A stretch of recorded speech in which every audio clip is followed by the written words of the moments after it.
Everyone, मैं हूँ राइनी और आज हम पढ़ने वाले हैं international relations current affairs part 5. Let's see what is our table of contents. We will be studying about India Australia ministerial dialogue, then India Australia's ministerial dialogue, Sri Lanka's debt crisis and Paris Club, Gujarat doctrine of foreign policy. This is something very new to all of us. And India's offer agricultural line of credit to Kenya. Illegal Indian migrants to US. See, in many of the movies we have seen that Indians बहुत ज़्यादा migrate करते हैं foreign countries में, specially Canada, US. सो यहाँ जाके वो illegal migrant कहलाते हैं. उसके बारे में हम देखने वाले हैं, उनके सेट रूल्स एंड रेगुलेशंस क्या हैं. So our first topic is regarding India Australia ministerial dialogue. The second India-Australia 2+2 ministerial dialogue. So this one is the second which held in 2023. इससे पहले सिर्फ एक ministerial dialogue हुआ है आपका इंडिया और ऑस्ट्रेलिया के बीच में. So this is your second India-Australia 2+2 ministerial dialogue took place in New Delhi. India with the participation of foreign affairs ministers and defense ministers from both countries. So India with the participation of foreign affairs minister and defense ministers from both countries. So दोनों countries के foreign ministers and defense ministers दोनों ने part लिया. Now what are the key highlights of the Indian Australia 2+2 ministerial dialogue? Mainly what they have talked about: to enhance cooperation. Both nations emphasized further cooperation in information exchange and Indo-Pacific maritime domain awareness, underlying the importance of these aspects in strengthening their strategic ties. The Quad's Indo-Pacific maritime awareness is the implementation of phase started to be prominent agenda at upcoming Quad summit hosted by India. So ये जो इनका maritime awareness, dominance awareness meet है India Australia का, further this will be discussed in Quad. Quad में कौन कौन सी countries हैं आपकी? इंडिया, जापान एंड आपकी US and Russia, sorry, Australia. US, Australia, India, Japan are your Quad countries. Russia is not a member of Quad country.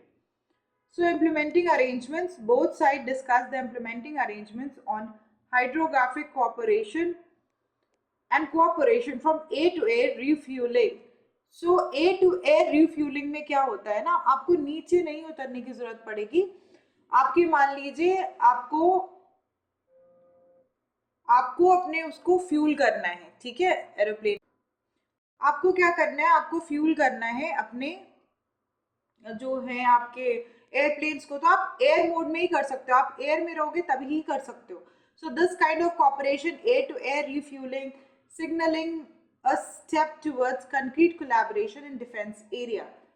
So mainly defence sector में हम देखते हैं नॉर्मल फ्लाइट्स के लिए use नहीं हो रहा है. नीचे training areas, their shared vision to collaborate in specialized training areas such as artificial intelligence and anti-submarine missiles. So anti-submarine missiles और ये जो आपके हैं, ये सब में anti-drone warfare, cyber domain, highlighting a commitment to developing advanced defense capabilities. So ये सब कुछ के बीच में इनकी collaboration है. फिर defense industry के बीच में both countries recognize the potential of deepening cooperation in defense. Obviously, India and Australia दोनों को पता है कि अगर हम अपने cooperation और भी ज़्यादा better करते हैं तो जो आपका Indo-Pacific region जो है, यहाँ पर काफ़ी हमारा जो है चाइना के जो encroachment चल रहा है उससे हम easily cater कर सकते हैं. Research in underwater technologies. Startup signifies a push for innovation and technological advancements in defense strategies. Reaffirmed bilateral defense relations. Both countries affirmed commitment to strengthen bilateral defense relations and expressed satisfaction over increased military cooperation, joint exercises, exchange and institutional dialogues. So जो both of the countries हैं, they have reformed on bilateral defense. Mainly आप देख रहे हो defence से related ही चीजें India और Australia अपने मिनिस्टेरियल मीटिंग 2+2 मिनिस्टेरियल मीटिंग्स में डिस्कस कर रहे हैं, whether is your air to air refuelling, whether it's your जो वॉरफेयर है, ठीक है, सबमरीन्स हो गए, strengthen bilateral defence relationships, joint exercises, military cooperations, ये सब पे ही इनका मेन घूम फिर के इनका जो पूरा एजेंडा है ना, अभी मेनली इन्होंने डिफेंस के बारे में ही बात की है, डिफेंस के बारे में ही इन्होंने बात की है mainly. Okay, what have been the Indian Australia relation so far? अभी तक अगर हम देखें, हिस्ट्री से लेके आके अगर हम अभी तक देखें तो किस तरह के रिलेशन हमने देखे हैं वो हम देखते हैं अभी। Diplomatic relations between Australia and India were first established in the pre-independence period with the opening of the Consulate General of India as a trade office in Sydney in 1941. Relation faced a setback when Australia condemned India's nuclear test in 1998. In 2014, a significant step was taken with Australia signing a uranium supply deal with India, acknowledging India's non-proliferation record. Strategic ties क्या है? In 2020, the bilateral relations was elevated from strategic partners to comprehensive strategic partnership. So पहले strategic partnership उनकी होती थी, अब एक comprehensive way में वो लोग अपनी strategic partnership को आगे लेके जाना चाहते हैं, और ये डेवलपमेंट आपका हुआ है 2020 में। तो रिसेंटली हमारे बहुत अच्छे टाइज हुए हैं ऑस्ट्रेलिया से। ऐसा नहीं है कि historically Australia was always supporting Indian diaspora. It's not the case. Indian diaspora is supported by many countries, but not Australia. Recently only we have developed a very strong tie with Australia, but still Australia is tilted towards China's presence also, China's power also. The Prime Minister of both countries met during COP16 at Glasgow in 2021.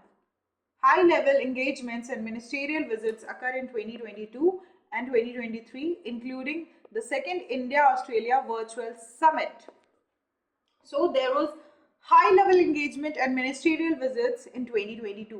Even हम देखेंगे कि जो आपका COP26 है जो Glasgow में हुआ था, वहां भी दोनों कंट्रीज के प्राइम मिनिस्टर्स आए थे और उन्होंने बातचीत की थी एक सेम प्लेटफॉर्म में।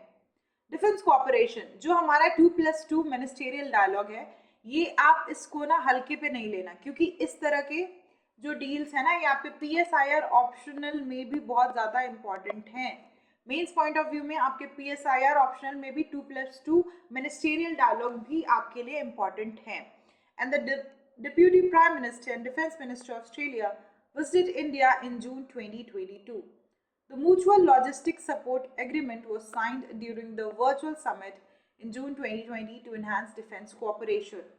Australia will host the Malabar exercise in August 2023 with participation from India, Japan and the US.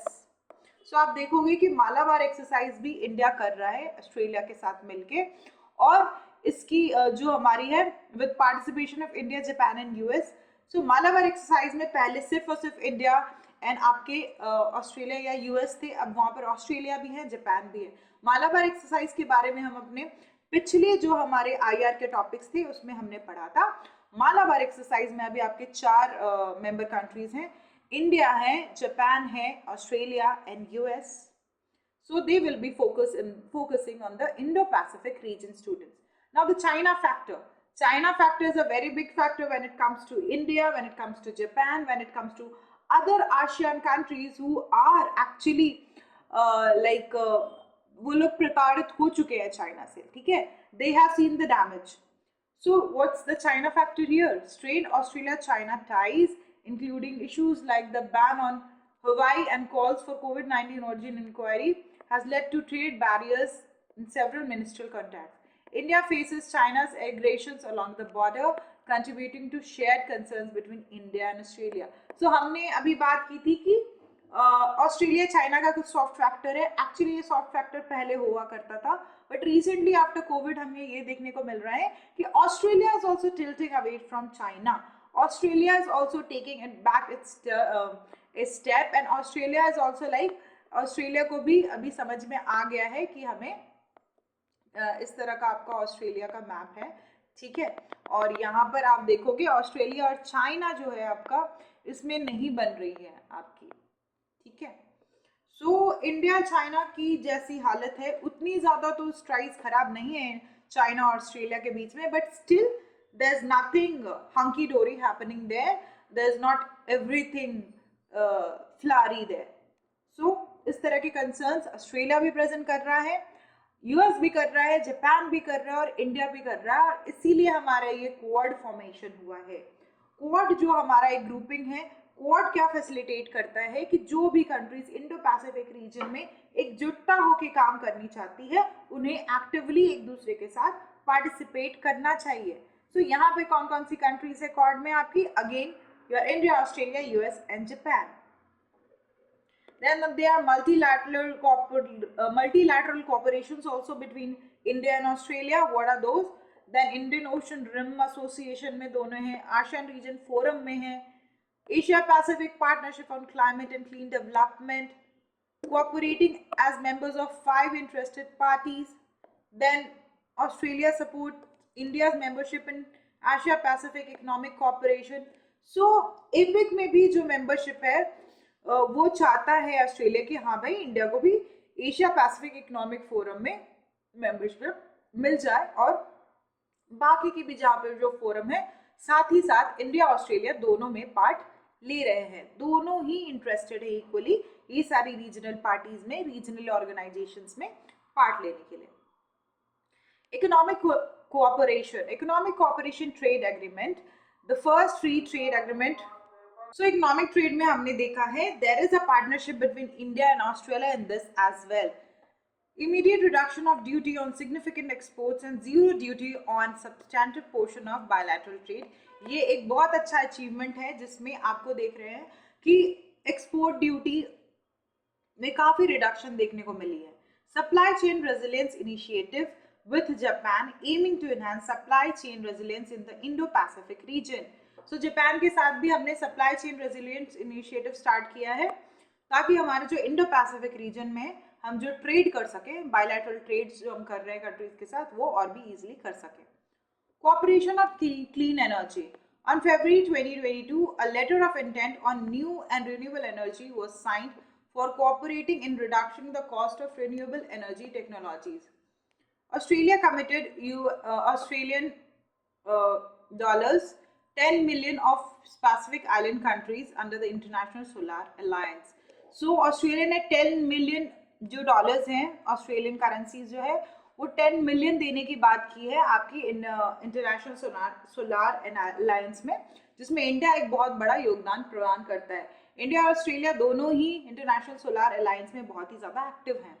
Both countries committed USD of $5.8 million to the 3 years India-Australia critical mineral investment partnership. So mineral investment partnership भी चल रही है कुछ इनके बीच में, उसमें भी अच्छा खासा $5.8 million US डॉलर्स की बात हुई है ये दोनों कंट्रीज के बीच में। What are the challenges in India-Australia relations? अब challenges भी हैं, किस तरह के challenges हैं वो हम देखते हैं। अदानी कोल controversy. There was controversy over the Adani coal mine project in Australia with some activists protesting against it. So activist लोगों का protest था, उनका कहना था ये सही तरीके से नहीं माइनिंग हो रही है। अदानी कोल माइन controversy चल रही थी ऑस्ट्रेलिया में। Then visa issues. There has been concerns over visa restriction for Indian students and professionals seeking to work in Australia. अब इस तरह की restrictions भी देखिए Indians बहुत talented है, ठीक है, और उनको हर जगह जाके काम मिल रहा है, all over the world they are getting job. But कुछ कंट्रीज क्या कर रही हैं, वो अपने लोगों के लिए जॉब सेव करना चाहती हैं, अपने डायस्पोरा के लिए जॉब सेव करना चाहती है, जिसके कारण वो इंडियंस को थोड़ा एंट्री नहीं अलाउड करती है। तो यहाँ पर हम देख रहे हैं कुछ वीजा रिस्ट्रिक्शंस भी हैं इंडियन स्टूडेंट्स और इंडियन प्रोफेशनल जॉब सीकर्स के ऊपर, which is again not that good thing.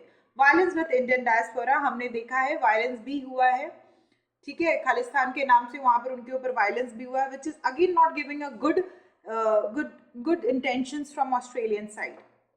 Way forward, what we should do, the Indian-Australian relations have strengthened in recent years due to shared values, interests, geography and objective.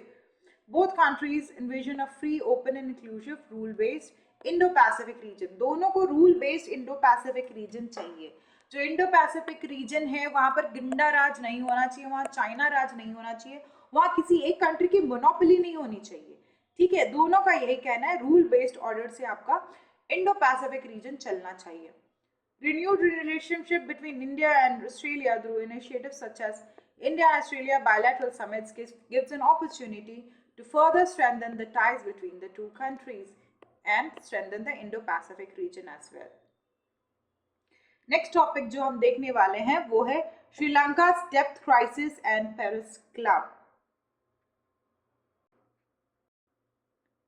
Sri Lanka's debt crisis and Paris Club. Sri Lanka has recently concluded an initiate debt restructuring agreement with India and Paris Club Group, clearing the path for the resumption of an halted International Monetary Fund loan program. इसको भी start कर दिया है. In the context of sovereign debt, a default occurs when a country is incapable of fulfilling its financial commitments to its creditors. This inability to meet the financial obligation can manifest in various forms and carries significant implication for the country's economic stability. Obviously, अगर आप एक बार depth में आ जाते हो तो आपकी किस तरह की सिनेरियो रहती है, आप फॉरेन जो ऑब्लिगेशंस है उसको फुलफिल नहीं कर पाओगे, आप जो भी आपके डोमेस्टिक ऑब्लिगेशंस है उसके साथ भी आपको बहुत ज़्यादा प्रॉब्लम होने वाली है. That is causing overall economic instability in the country. What is Sri Lanka's debt scenario? अभी श्रीलंका की क्या हालत है? Sri Lanka has foreign debt of around 46 billion USD. 46 billion USD का इनके ऊपर जो है उधार है, डेप्थ को आप उधार भी बोला जा सकता है, which is again a very big amount which is taken from your Chinese lender with Japan, India and commercial bank holders along large creditors. So mainly आप देखोगे ये चाइनीज लेंडर से लिया हुआ है, जापान, इंडिया, श्रीलंका ने ये सारी कंट्रीज से अपने लेंडिंग प्रोसेसेस को कंप्लीट किया था और इनको डेप्थ इसी कंट्रीज से है. Sri Lanka in May 2022 became the first country in Asia Pacific to default on its debt in 2 decades. So 2 decade में इन लोगों ने लगातार 10 साल ये अपने डेप्थ में ही रहे हैं. A sharp drop in foreign currency reserves led to shortage of imported food files and medicines, devastating living conditions on the island and triggering mass protests in 2022. So condition वहाँ पर अच्छी नहीं चल रही है. एक्चुअली ये तो न्यूज़ में आया ही था कि वो लोग काफ़ी डेप्थ में चल रहे हैं, काफ़ी उनके इंटरनल कॉन्फ्लिक्ट्स भी स्टार्ट हो गए हैं सिविलियंस लोगों के साथ. तो इस तरह की सिनेरियो जब गवर्नमेंट लेके आती है ना, तो उससे पहले भी ये पता रहना चाहिए कि हाँ भाई हमारे जो सिविलियंस है वो प्रोटेस्ट करने वाले हैं. इस तरह की सिचुएशन अगर हम लेके आएंगे अपने सिविलियंस के लिए. What is Paris Club? Paris Club again is a very important topic for prelims point of view. The Paris Club is a group of mostly Western credited countries that grew from a 1956 meeting in which Argentina agreed to meet its public creditors in Paris. So the Paris Club is a group of mostly Western coordinated countries. So जो आपके western countries हैं उन्हीं के द्वारा ये बनाई गई है 1956 में. So it describes itself as a forum where official creditors meets to solve payment difficulties faced by debtor countries. So यहाँ पर हमारा डेप्टर कंट्री कौन है? श्रीलंका. और क्रेडिटर कंट्री कौन है? आपके जापान, चाइना, इंडिया. सो ये सारी कंट्रीज ने इनको लोन लिया था, तो ये आपके क्रेडिटर्स कंट्री है. तो इस तरह के जो लोन्स लिए जाते हैं और वो अगर नहीं पूरे किए जाते हैं तो उससे रिलेटेड जो बात होती है उसको फुलफिल करने के लिए वो पेरिस क्लब में ये लोग डिस्कस करते हैं. Their objective is to find substantial debt relief solutions, obviously for countries that are unable to repay their bilateral loans. Obviously अभी क्या है, श्रीलंका की ऐसी हालत है तो हमें श्रीलंका को अभी हेल्प करना चाहिए क्योंकि अभी उनकी खुद की स्थिति भी बहुत सही नहीं चल रही है. ऐसा टाइम था जब इंडिया भी डेप्ट लाइक कंडीशन में था जस्ट आफ्टर इंडिपेंडेंस, बट उस समय में हमें वर्ल्ड बैंक ने और हमें IMF ने हेल्प किया था और उन्होंने बोला था कि आप अपने मार्केट खोलो. 1991 में ग्लोबलाइजेशन, लिबरलाइजेशन, ठीक है, जो आपके आए थे ये सब 1991 में आए थे. All 22 members of the group called Organization of Economic Cooperation and Development, OECD countries, ठीक है, मेनली इनको OECD कंट्रीज बोलते हैं. 22 कंट्रीज हैं OECD में. ठीक है, कौन कौन से कंट्रीज हैं? Australia, Austria, Belgium, Canada, Denmark, Finland, France, Germany, Ireland, Israel, Japan, Netherlands, Norway, Russia, South Korea, Spain, Sweden, Switzerland, the United Kingdom and the United States. So 22 members हैं आपके OECD कंट्रीज में. आपका ये सारे countries हैं, but यहाँ पर OECD countries में इंडिया नहीं है. आपको ये याद रखना पड़ेगा. आपको इसकी मैपिंग अच्छे से करके रखनी है कि जो आपके पेरिस क्लब्स के मेंबर्स हैं, जो आपके OECD के जो मेंबर्स हैं, organisation for economic cooperation development के जो मेंबर्स हैं, वो 22 मेंबर्स हैं. वो कौन कौन सी कंट्रीज, और इंडिया इसका पार्ट नहीं है. ये आपको ध्यान में रखना पड़ेगा. Involvement in debt agreements. According to its official website, Paris Club has reached 478 agreements with 102 different debtor countries. Since 1956, the debt treated in the hard work for Paris Club agreements amounts to USD 614 billion. So इतना ज़्यादा आप देख सकते हो debtor countries की depth थी. Recent development हम देखते हैं. Paris Group countries dominated bilateral lending in the last century. Improved has receded over the last 2 decades. So Sri Lanka के केस में क्या है? Sri Lanka debt to China is 52% of its bilateral debt, 19% to Japan and 12% to India. Mainly Sri Lanka ने China से लिया है, और China ना इस तरह की पॉलिसी लेके भी आता है. जैसा आपको पता होगा कि वो पहले लोन देता है, आपको पहले फोर्स करता है कि आप लोन ले लो, आप हमसे ही लो, आप चीपर रेट में लो, लेकिन आप हमसे ही लोन लो. पहले वो लोन दे देता है, और जब वो कंट्री डेप्ट में आ जाती है, फिर उन्हें वो बोलता है, अपने टर्म्स एंड कंडीशंस चाइना बताता है कि आपको इस टर्म्स एंड कंडीशंस के हिसाब से काम करना है. तो ये है चाइना की strategy, in which the China first give the funding and then do all these kind of work. How is India helping Sri Lanka with debt management and economic development? Construction to debt reconstructing. So contribution भी दे रहा है India, और India has actively participated in collaborating with IMF and other creditors to assist Sri Lanka. ये बहुत अच्छी move है. Connectivity and renewable energy, वो अपनी रिन्यूएबल एनर्जी के भी कुछ बेनिफिट्स दे रहा है श्रीलंका को. Economic and technology cooperation, then multi project petroleum pipeline agreement, ये करके भी उसको श्रीलंका को काफ़ी राहत मिलेगी when it comes to petroleum products. Adoption of India's UPI in Sri Lanka. Sri Lanka has adopted India's Unified Payment Interface Service, making a noteworthy advancement in fintech technology. देखिए India ने भी बहुत ज़्यादा इसमें फ़ायदा मिला है इंडिया को डिजिटल इंडिया बनने में. देखिए बहुत सारे लोग ना पहले टैक्स पे नहीं करते थे, क्योंकि वो टैक्स स्लैब में ही नहीं आते थे. जैसे आपके ठेले वाले हो गए, उनका इनकम ही हमें नहीं पता चलता था. लेकिन जब से ये यूपीआई सिस्टम आ गया, चाहे वो ऑटो वाले हो गए, चाहे ठेले वाले हो गए, चाहे वो स्मॉल बिजनेस ग्रुप हो गए, उनके पास होता है उनका यूपीआई, और पेमेंट भी बहुत ज़्यादा ईजी हो गई है. तो इस केस में वो अब टैक्स स्लैब में आ जाते हैं, और फिर गवर्नमेंट को इससे फ़ायदा होता है. नेट रेवेन्यू जो जनरेट होती है गवर्नमेंट को, उसमें उसको गवर्नमेंट को फ़ायदा होता है. आगे हम देखेंगे Gujarat doctrine of foreign policy. ये Gujarat doctrine of foreign policy क्या है? This is something very new. The 11th anniversary of I.K. Gujral, the 12th Prime Minister of India, was observed on November 30. He holds a distinctive place in Indian political history as the only Prime Minister associated with foreign policy approach known as Gujarat Doctrine. So, Gujarat Doctrine actually क्या है? Gujarat Doctrine is your foreign policy approach of Prime Minister I.K. Gujral. So I.K. Gujral से के नाम से आया है आपका Gujarat doctrine. ये तो आपको याद रहेगा. Inder Kumar Gujral was born. I.K. Gujral, Inder Kumar Gujral was born in Swan as 12th Prime Minister of India in 1997 and 1998. I.K. Gujral remembered two significant contribution. क्या contribution है? एक तो आपका Gujarat doctrine when he was the Union Minister of External Affairs, and international pressure. Gujral firmly refused to sign the Comprehensive Test Ban Treaty. देखिए हमें अपना nuclear test करना था, और उस समय जो पूरा जो वर्ल्ड डायस हो रहा है, जो वर्ल्ड है, जो आपका जो वेस्टर्न कंट्रीज हो गए, मेनली जो पॉपुलर कंट्रीज थे, वो इंडिया पे की प्रेशर डाल रहे थे कि आपको ठीक है कॉम्प्रिहेंसिव टेस्ट बैन ट्रीटी को साइन करना पड़ेगा, सीटीबीटी को साइन करना पड़ेगा. और CTBT को इंडिया नहीं साइन करना चाहता था, क्योंकि इंडिया तो खुद ही अपना एक न्यूक्लियर पावर बनना चाहता है ना, उसने अपनी टेस्टिंग की है। इस तरह से IK गुजराल ने वहां पर बिना प्रेशर के इस तरह के मूव को उन्होंने साइन किया।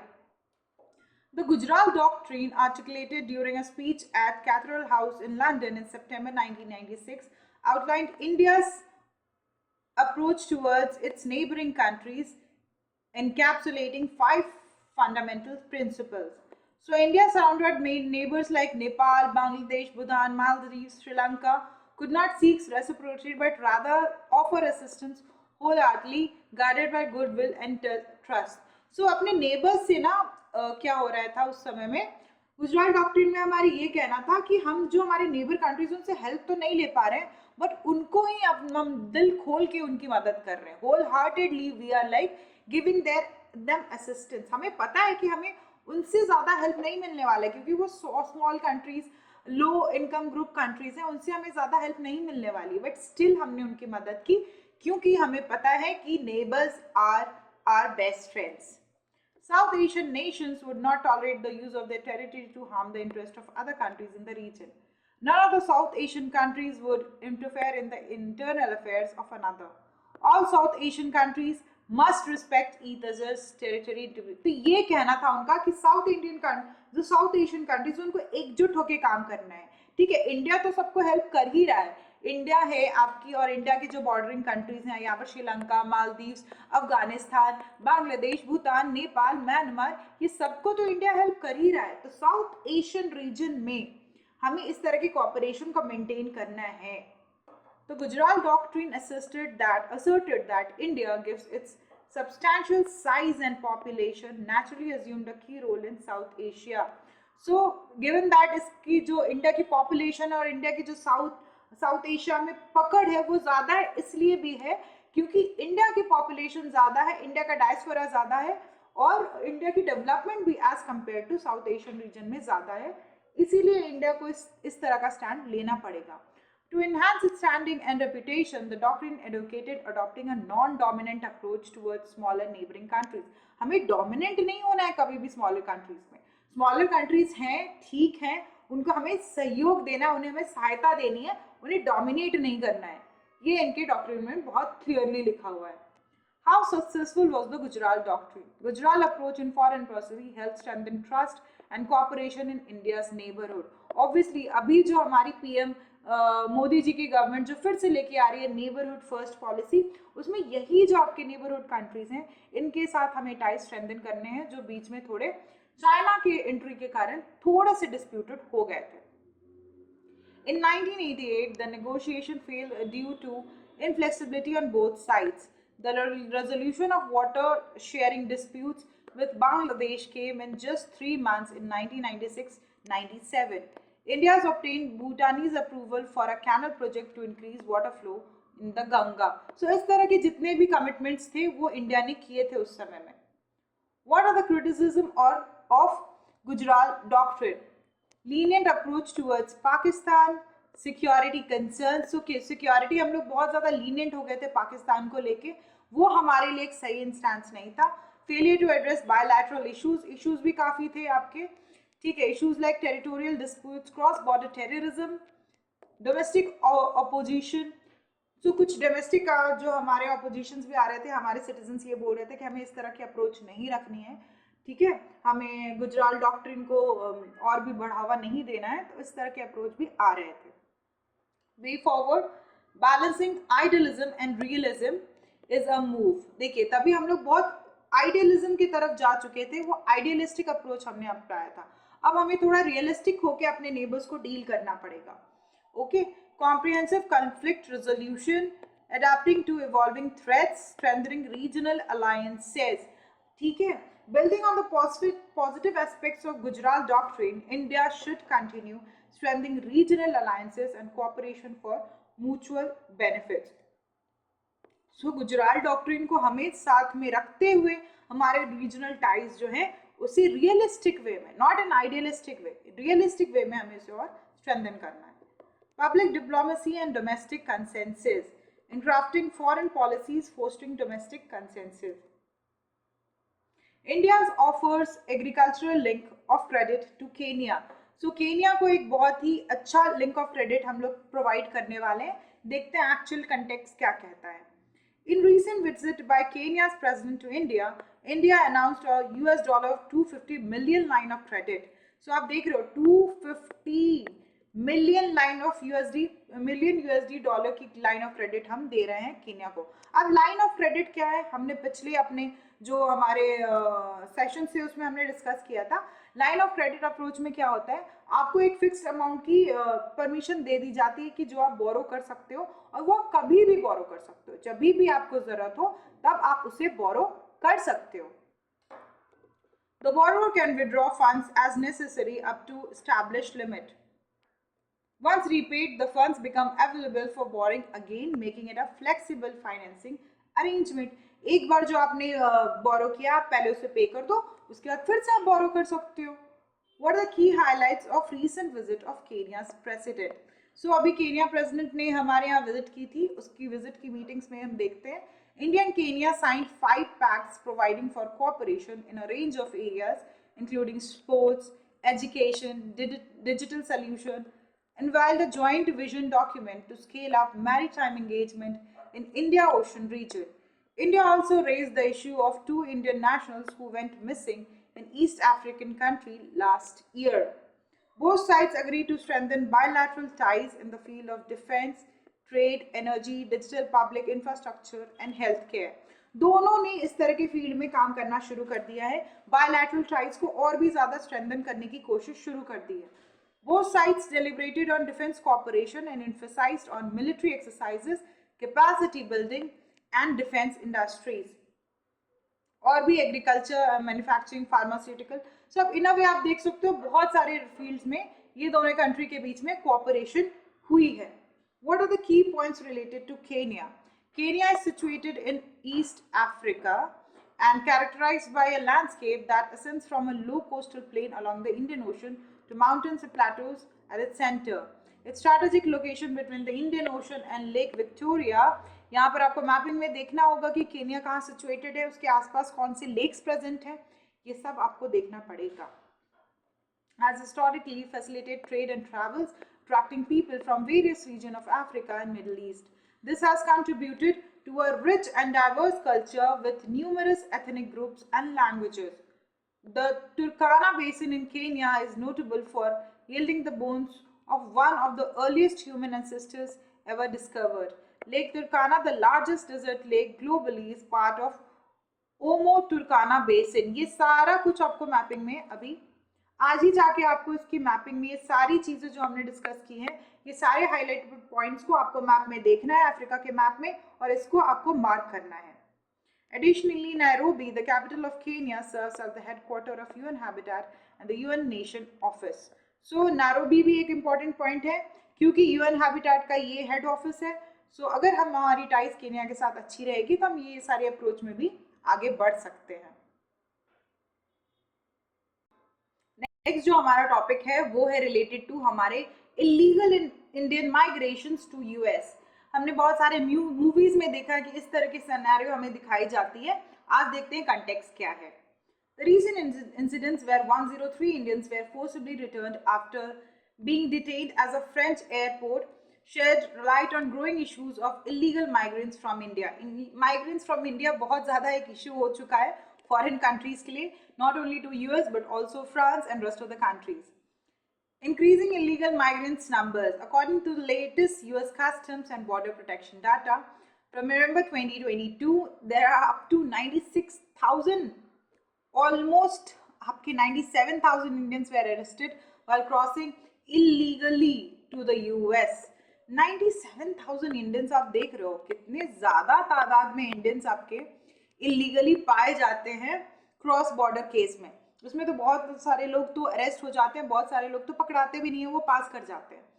सो इस तरह का जो सिनेरियो है आप देख रहे हो, इंडिया में इतना ज़्यादा पॉपुलेशन है स्टूडेंट्स कि ये डायस्पोरा हर जगह जा रहा है.